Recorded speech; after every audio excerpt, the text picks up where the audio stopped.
Bismillah walhamdulillah wassalatu wassalamu ala rasulillah Muhammad ibn Abdullah wa ala alihi wa sahbihi wa man walah.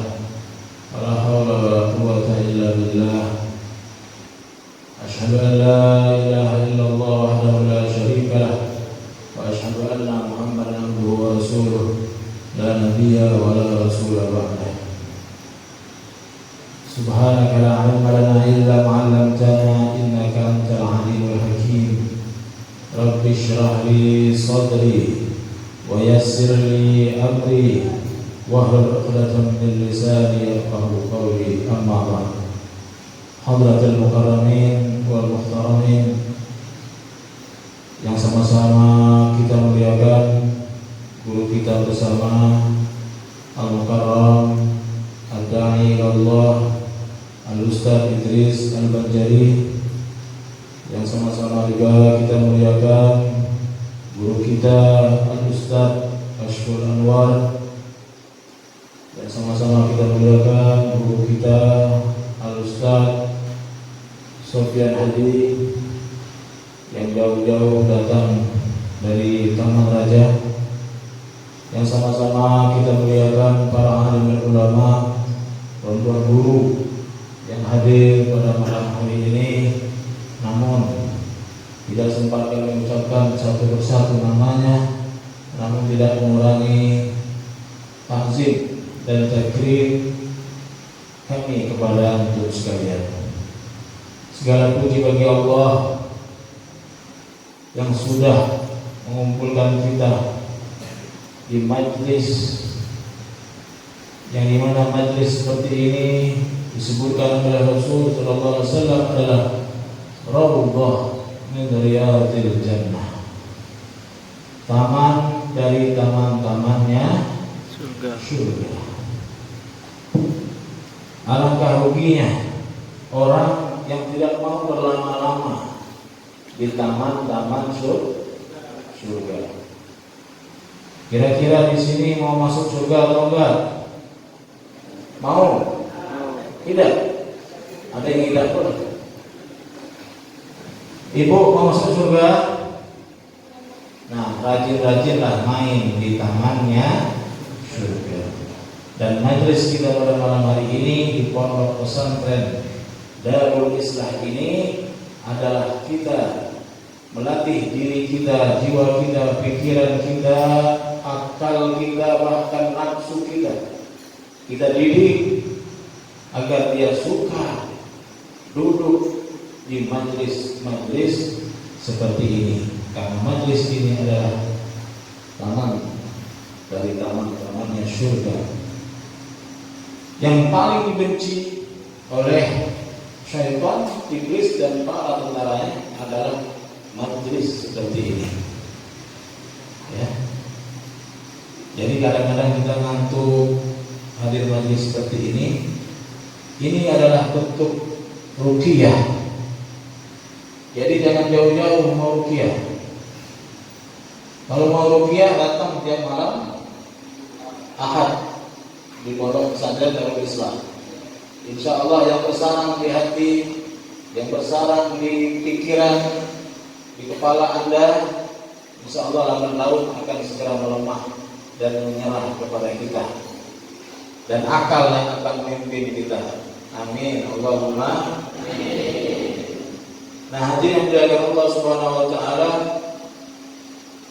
kedatangan kami di sini sebenarnya dadakan, karena sebagian yang malam Jumat kemarin akhirnya Azhar untuk silaturahmi ke sini, namun karena kami baru pulang dari Bengkalis, badan agak sedikit lelah, akhirnya kita mampir pada malam Ahad di sini. Alhamdulillah ketemu dengan guru kita Ustaz Sofyan Hadi di sini tanpa janjian, tanpa ada janjian. Mungkin Rasulullah yang mengundang kami di sini. Alhamdulillah. Nah, hadirin yang dimuliakan Allah Subhanahu wa taala, untuk mengambil keberkahan majlis pada malam hari ini, izinkan saya membacakan kitab Ad-Da'wah Tammah wa Tadhkirah Al-Ammah, yaitu karangan dari Al-Imam Al-Syekh Al-Habib Abdullah ibn Arabi Al-Haddad Al-Hadrami Asy-Syafi'i rahimahullah ta'ala. Ala hadinihi wa ala kulli nabiyyin salihah wa ila hadratin Nabi Muhammad sallallahu alaihi wasallam. Al-Fatihah. A'udzu billahi minasy syaithanir rajim. Bismillahirrahmanirrahim. Alhamdulillahirabbil alamin arrahmanir rahim maliki yaumiddin. Iyyaka na'budu wa iyyaka nasta'in. Ihdinas siratal mustaqim. Siratal ladzina an'amta 'alaihim ghairil maghdubi 'alaihim waladdallin. Amin. A'udzu billahi minasyaitonir rajim. Al-Habib Allah Haddad memulai dengan bacaan Bismillahirrahmanirrahim dan dimulai dengan firman Allah, wa dzakir fa inna dzikra tanfa'ul mu'minin. Saling ingat mengingatkanlah kalian, karena dengan saling mengingat ini adalah bermanfaat bagi orang-orang yang beriman. Orang-orang yang beriman kalau diingatkan tentang Islam, diingatkan tentang sholat, kita mendidik anak kita, teman kita untuk sholat, ini yang dididik, yang diingatkan harusnya bersyukur. Karena apa? Diajak untuk baik, diajak untuk soleh. Ya. Kemudian wala haula wala quwata illa billahil aliyil azim. Dan di saat kita mengingatkan ini, jangan kita merasa diri kita, energi kita, kekuatan kita. Kewajiban kita hanya mengingatkan, hanya mendakwah, hanya mengajak. Sedangkan yang punya hak prerogatif orang yang kita ajak dari mau atau tidak hanya Allah. Ya, jangan bersandar kepada kekuatan kita, jangan bersandar kepada kekuatan kita. Tugas kita hanya mengingatkan, mengajak. Ini kata Habib Abdullah Al-Haddad. Itu yang namanya dakwah yang sempurna adalah sampaikan saja. Mau tidak mau, ya, ikut tidak ikut, ngerjakan atau tidak ngerjakan, ini adalah hak prerogatif Allah. La haula wala quwwata illa billahil aliyyil azim. Alhamdulillahil jalal wal ikram al-malikul quddus salam al-mu'min al-muhaimin wal-'allam alladzi manna 'alaina bi anna hadana ila al-iman wal islam. Habibullah Haddad memuji Allah Subhanahu wa taala yang maha mulia, yang maha agung, yaitu raja yang suci, dan kemudian memberikan kedamaian. Kemudian Allah Subhanahu wa taala ini adalah memberikan kita hidayah. Ya. Allah yang memberikan kita hidayah. Namun kita jangan bersandar kepada hidayah saja.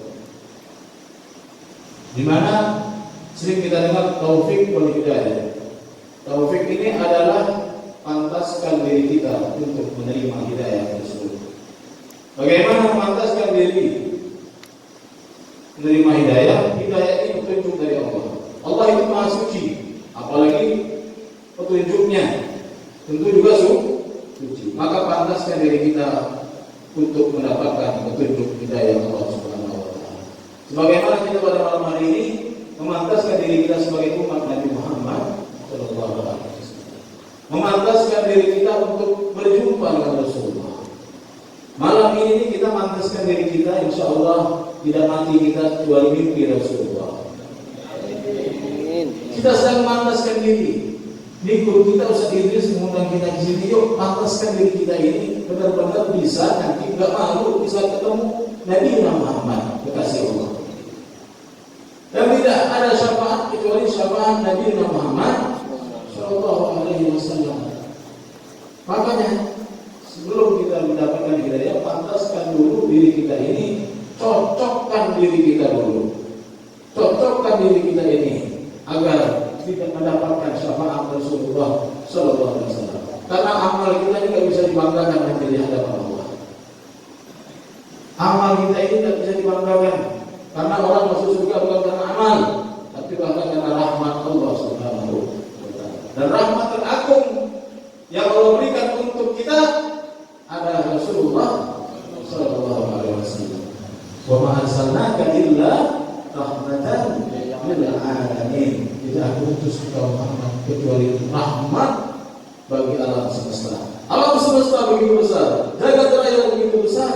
Ini semua karena Rasulullah Sallallahu Alaihi Wasallam. Begitupun isinya malaikat, jin, manusia, syaitan dan semuanya ini adalah tercipta dari nur Nabi Muhammad Sallallahu Alaihi Wasallam. Dan malam ini kita mengambil secercah nur tersebut, sedikit aja, jangankan ini, ya sedikit saja dari cahaya Rasulullah Sallallahu Alaihi Wasallam itu berguna untuk kita mengarungi kehidupan yang penuh dengan ujian, cobaan dan lain sebagainya. Insya Allah dengan secercah cahaya yang Allah berikan untuk kita, karena kita sering bersolawat, sering mengundangkan yaitu sifur durar, memandangkan kita yaitu dari bersalam dan salawat kepada Rasulullah Sallallahu Alaihi Wasallam, maka pantaslah kita mendapatkan syafaatnya nanti di yaumil akhirah, syafaatul uzma. Amin ya rabbal alamin.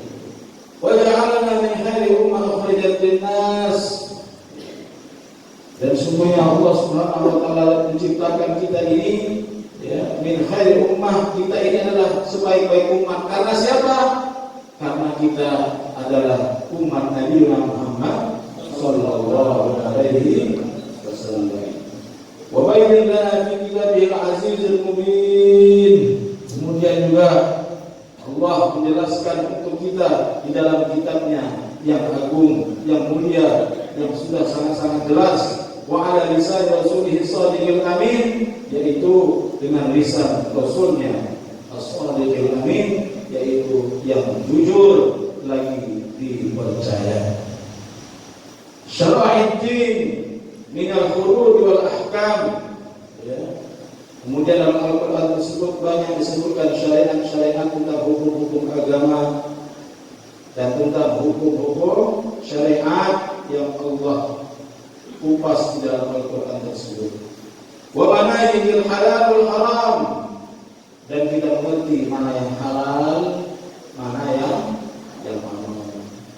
Kalau kita cinta Nabi, kita pasti ingin mempelajari mana yang halal, mana yang haram, mana yang Nabi makan, mana yang Nabi larang untuk makan, ya. Mana yang Nabi minum, mana yang Nabi tidak meminumnya. Ini semua ada dalam Al-Quran. Wa mayzul lana bainal haqq wal batil, dan dijelaskan juga dalam Al-Quran tersebut antara hak dan batil. Wal huda wal dhalalah, petunjuk, dan mana yang petunjuk, mana yang menyesatkan. Wa ta'at wal atham, yaitu tentang ketaatan dan tentang pembangkang. Nah, kita semoga kita ini jadi orang-orang yang taat, bukan orang-orang pembangkang. Ya, samaan wa ta'atan dengan Allah dan Rasulnya, sami'na wa ta'at dengan Allah dan Rasulnya. Bukan seperti orang-orang Yahudi Nasrani, sami'na wa asaina, kami dengar. Orang Yahudi baca juga Injil, baca juga ini, tapi dia bermaksiat, membangkang kepada Allah Subhanahu wa taala. Namun billah min dzalik. Wa qamat bihi al-hujjah 'ala at-tarikin wal mu'tadin, dan di situ juga ditegakkan hujjah-hujjah di Al-Qur'an tersebut agar orang-orang meninggalkan semua yang dilarang oleh Allah Subhanahu wa taala. Wal hujjatul balighah 'ala jami'il 'alamin min kulli khas wa 'am, dan hujjah-hujjah yaitu tentang seluruh, tentang peraturan alam semesta ini, dari yang khusus sampai yang umum. Khalaqal khalqa lima yasha, Allah telah menciptakan segala sesuatu di muka bumi ini. Semua Allah ciptakan, yaitu sebelum Allah ciptakan Nabi Allah 2000 tahun, Allah ciptakan nur baginda Nabi Muhammad sallallahu alaihi wasallam. Nah, disinilah kita jangan terlalu jauh membahas tentang yaitu zat Allah Subhanahu wa taala. Cukup kita bermain di tatanan nur baginda Nabi Muhammad sallallahu alaihi wasallam. Antum kalau sudah di sini saja tidak habis bahasa. Dahsyat, apalagi Allah yang Maha Besar. Ya, makanya orang banyak gila asma, ya, gila isim orang. Mengamalkan sifat 20 tapi tidak ada mursyidnya ini.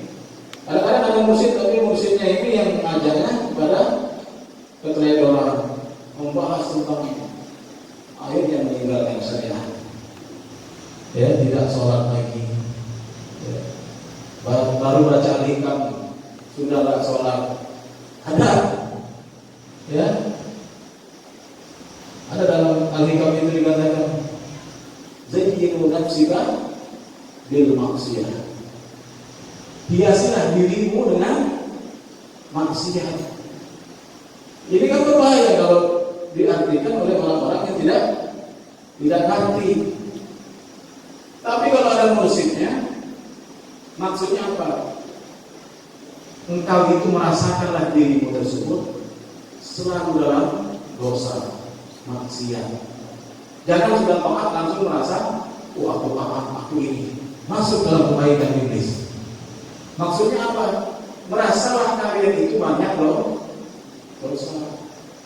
Merasalah kalian ini hati ini setiap detik selalu bermaksiat. Agar apa? Agar ada motivasi untuk menjadi baik. Dan Allah yang akan memperbaiki. Nah ini, makanya salah-salah baca berbahaya. Makanya majelis maulid seperti ini mengajak kita tenggelam bersama Rasulullah SAW. Dan Rasulullah yang akan memimpin kita untuk usul ilallah, untuk sampai kepada Allah Subhanahu wa ta'ala. Anta babullah, wahai Rasulullah, engkau adalah pintu menuju Allah Subhanahu wa ta'ala. Makanya Habibullah Haddad mengarang kitab ini tidak mengarang maulid. Karena apa? Kalau sudah ingat Rasul, anta ba'dallah, wahai Nabi Muhammad, engkau setelah Allah. Titik. Ya. Setelah Allah. Ini lautan luar biasa. Makanya dengan sholawat, insya Allah akan menjadikan kehidupan kita ini lebih teratur, lebih baik, dan lebih dibimbing oleh Habibullah wa Tabibullah Nabi Muhammad Sallallahu Alaihi Wasallam. Cukup di situ saja. Nah, hadirin yang dimuliakan Allah Subhanahu Wa Taala, kitab ini juga berisi bermacam-macam cara kita untuk mengajak orang, cara kita untuk membimbing orang. Ya. Inilah yang kita ini dakwah utama, yaitu dakwah yang kompeten, yang sempurna. Amma ba'd, fa hadzal alif mubarak. Ketahuilah ini pengarang ini penuh banyak berkah. Habibullah Haddad ini wali kutub 40 tahun. Dan 4 tahun matanya sudah buta. Karena penyakit cacat. Tapi umur 8 tahun sudah hafal Al-Qur'an. Makanya Bu, Ibu, zaman sekarang anak-anak belajar kayak mana Bu? Belajar di rumah. Yang belajar anaknya apa ibunya? Belajar dari, ya. Dari ini bahasa Inggris ya. Dari itu dar artinya rumah. Belajar kalau belajar di rumah. Dar. Makanya anak saya itu baru 5 tahun setengah sudah saya pondokkan. Istilahnya kencing aja belum ini, tapi karena saya sangat ngeri, khawatir sekali dengan handphone anak-anak ini. Ditambah lagi yaitu belajarnya itu di rumah. Kemudian tiap bulan bayar juga. Kebetulan sekolah swasta, akhirnya saya batalkan sekolah di sekolah Mahabatullah. Saya ambil lagi uang tataran, dipotong 150, saya masukkan ke dalam pondok pesantren Sa'adatul Muttaqin yang berada di Muara Jambi, Pondok Tahfiz. Karena saya melihat ngeri. Makanya anak-anak ibu, bapak, jangan ragu-ragu lagi, pondokkanlah ke pondok Darul Islam ini. Ya, agar kenapa? Tidak terlena. Jangan biarlah kita menangis sekarang. Waktu saya meletakkan anak saya di sana, anak saya menangis luar biasa, mengamuk, ibunya nangis, tapi saya tinggalkan. Alhamdulillah sekarang sudah 2 bulan sudah betah. Bahkan diajak balik ke rumah ada mau. Diajak balik ke rumah ada mau. Dulu ya Allah malam tak bisa tidur. Nah inilah Habibullah Haddad ini 4 tahun buta, dia punya mata, tapi mata hatinya itu ini yang sangat penting. Biarlah kita menangis sekarang melihat anak kita dipondokkan, daripada kita nanti menangis di masa tua kita melihat anak kita tidak bisa baca Quran, durhaka kepada orang tua, ya, tidak bisa mendidik anak-anaknya, cucu-cucu kita tak bisa dididik oleh anak-anak kita karena tidak pondokkan. Ini bukannya saya tidak setuju dengan pemerintah, tapi ini ada upaya untuk pembodohan umat. Ya, jangan sampai antum terlena dengan pelajaran ini. Bayangkan, ya, kolam renang buka, betul. Kemudian tempat hiburan buka, bahkan diskotik buka. Diskotik itu 400 orang, 500 orang, tempat maksiat buka. Tapi kenapa sekolah tidak? Timbul tanda tanya. Jadi sebelum daripada anak-anak ibu, ya, yang sekarang ini banyak waktu kosong, titipkan ke Ustaz Idris di sini, ya, agar dia belajar tentang Al-Quran, ya, agar dia belajar tentang mencintai Nabi. Karena sangat dahsyat sekali anak-anak sekarang kehabisan kuota lebih dari kehabisan beras. Betul apa betul? Kalau habis kuota sumpah luar biasa. Tapi kehabisan beras tidak. Nah, kenapa? Karena kita dituntut, dibimbing agar tergantung kepada internet, tergantung kepada kuota tersebut, bukan tergantung kepada Allah Subhanahu. Karena suntuk dikit handphone, suntuk sedikit Al-Quran sudah mulai dijauhkan. Ya, didiklah anak-anak kalian. Adibu awladakum ala salati hisab hubbu nabiyikum, cintai Nabi wa hubbu ahli baiti, cintai ahli baitnya, keluarga Nabi, sahabat Nabi, wa qiraatil Quran, baru ajarkan Al-Quran. Nah ini pondok yang anak saya baru di sana, ini guru kalian adalah alumni dari Syekh Muhammad bin Alwi Al-Maliki. Ya, di sana setiap malam, bahkan setiap masuk waktu sholawat kepada Rasulullah. Diajarkan terus cinta sama Nabi, diajarkan terus untuk cinta sama Rasulullah, keluarganya, ya, istri-istri Nabi, cucu, anak cucu Nabi Sallallahu Alaihi Wasallam. Barulah Al-Quran itu bapak, ya, baru Al-Quran itu menjadi ridho kepada kita, karena Al-Quran tidak hadir kepada kita kecuali wasilah bagi Nabi Muhammad Sallallahu Alaihi Wasallam dan dibawa oleh keluarga dan para sahabatnya. Nah, insya Allah semoga jangan malas-malas untuk datang majelis di sini. Bahkan jangankan orang-orang yang hidup menjadi saksi, pintu ini, tiang-tiang ini pun akan menjadi saksi. Mudah bagi Allah nanti untuk memberikan gedung ini bisa berbicara bahwa ini hamba ya Allah mencintai kekasih Rasulullah, bersolawat setiap malam Ahad di masjid Ponpes Darul Islam. Ya, jangan kita malas-malas untuk hadir di majlis-majlis zikir. Majlis seperti ini adalah penyiram kalbu kita yang beku. Ya. Para ulama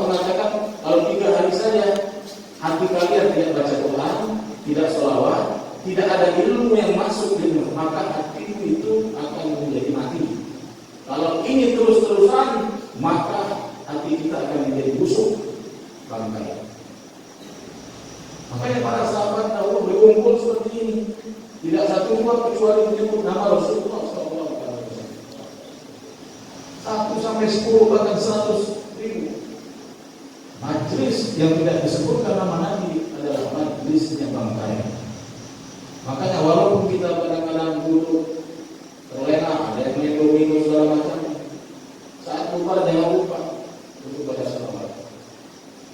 Ya, jangan pula minumnya berjudi, berjudi salawat kan? Bahaya. Ya. Nah inilah Habibullah Haddad ini menjadi berkah. Kenapa? Karena masa kecil sudah dijaga. Mungkin kita telah terjaga diri kita, anak-anak kita juga. Ya, apalagi anak hafal Quran nanti akan memakaikan mahkota kepada ayah anda, ibundanya akan dimakaikan mahkota kalau anak kita hafal Quran. Kalau anak ada 3 atau 4, 1 sudah jadikan dia hafal Quran.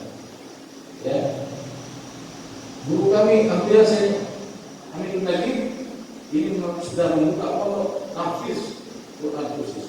Untuk apa? Untuk menjaga agar saat ini minal habaib pun sudah jarang yang fokus kepada menghafal Quran.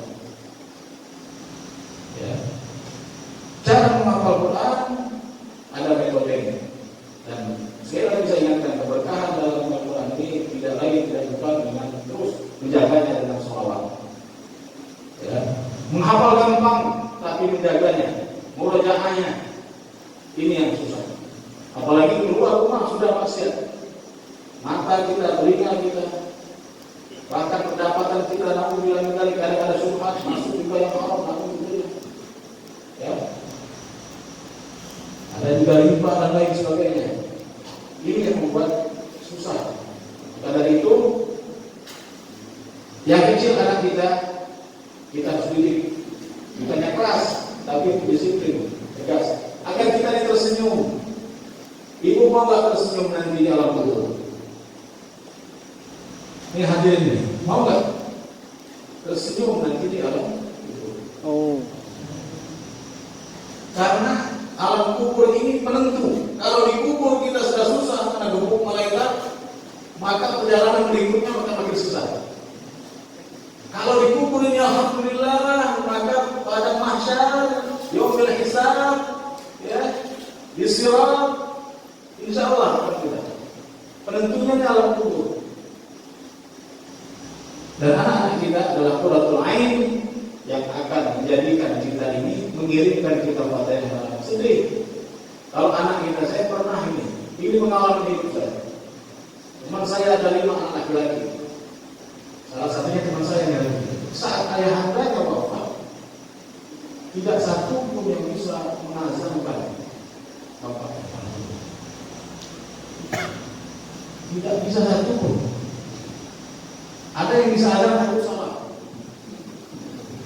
Ada aku azan ke bawah, salah-salah malu. Karena apa? Anak tidak dibiasakan hadir di majlis seperti ini. Anak hanya diberikan motor, diberikan mobil, diberikan handphone, tidak ingat Nah kalau kita ingat kepada kematian ini, kita akan mempersiapkan segala sesuatunya, amal kita, kemudian setelah kematian anak-anak kita pun bisa mengurus kita dalam kematian itu. Bangganya kita kalau anaknya jadi imam kita saat jenazah kita dibaringkan, anak kita yang memandikan, anak kita yang menyolatkan, mentalkinkan, ya Allah, bahagia itulah kebahagiaan yang hakiki. Bukan anak yang berdasi dan lain sebagainya, yang bermewah. Tapi anak yang seperti itu yang kita inginkan, yang bisa mengirimkan kita, karena dunia ini sebentar, 4 lewat saja. Makanya Habibullah ini berkah karena dari kecil sudah terjaga matanya untuk bermaksiat. Wa majmu' jama'na bi'aunillah. Ya. Dan dikumpulkan ini, Habibullah Haddad ini mengumpulkan ini tidak lain dengan pertolongan Allah. Bi'aunillah, pertolongan Allah. Aun ain, jadi memberi pertolongan pertolongan itu, tapi perhatian, bukan hanya memberi pertolongan, tapi pertolongan yang penuh dengan perhatian. Itu yang namanya aunillah. Ada orang tolong, tapi tidak perhatikan cara pertolongan ini. Pertolongan Allah ini beda. Pertolongan, tapi betul-betul dibimbing. Bahkan nanti nudaan wa atrafan minan nasail wal wasaya. Kami memulainya ini adalah dengan petunjuk nasihat dan wasiat-wasiat. Wal adabul ilmiyah wal amaliyah. Dan dalam kitab ini juga diajarkan tentang adab menuntut ilmu dan adab untuk beramal. Jadi al-adab fawqal ilmu, adab ini di atas ilmu. Kalau kita sering sholawat tapi tidak berubah adab kita, ya berarti sholawatnya ini tidak hadir hatinya. Atau hadir majelis sholawat tidak ikhlas karena tidak enak sama tuan guru, tidak enak sama teman. Ya, tapi kalau kita paham tentang hadirnya itu adalah untuk menghadirkan Nabi, insya Allah makin baik dia punya. Nabi akan jadi bimbing, Nabi akan membimbing semakin lebih baik, semakin berakhlak, insya Allah. Waqasadna bidzalik an-nasihah wal wasiyah wa ta'dib bi anfusina. Subhanallah. Ini Habib ini bermaksud ini menulis ini, nasihat ini, wasiat ini tentang praktek adab ini. Yang pertama adalah untuk nafsu diri kita. Karena hawa nafsu ini kalau tidak dididik, dia yang akan mendidik kita. Kalau tidak diatur hawa nafsu ini, dialah yang akan mengatur kita. Itu yang pertama. Dan Habib Allah ketahuan dulu dirinya dulu. Jadi mendakwah diri ini lebih penting. Saya di sini bukan mengaku sebagai pendakwah. Saya pun sedang mendakwahi diri saya sendiri. Antum adalah pendakwah bagi minimal bagi diri sendiri. Ajak diri ini pada kebaikan. Ud'u ila sabil rabbika bil hikmati wal mau'izatil hasanah wa jadilhum billati hiya ahsan. Kemudian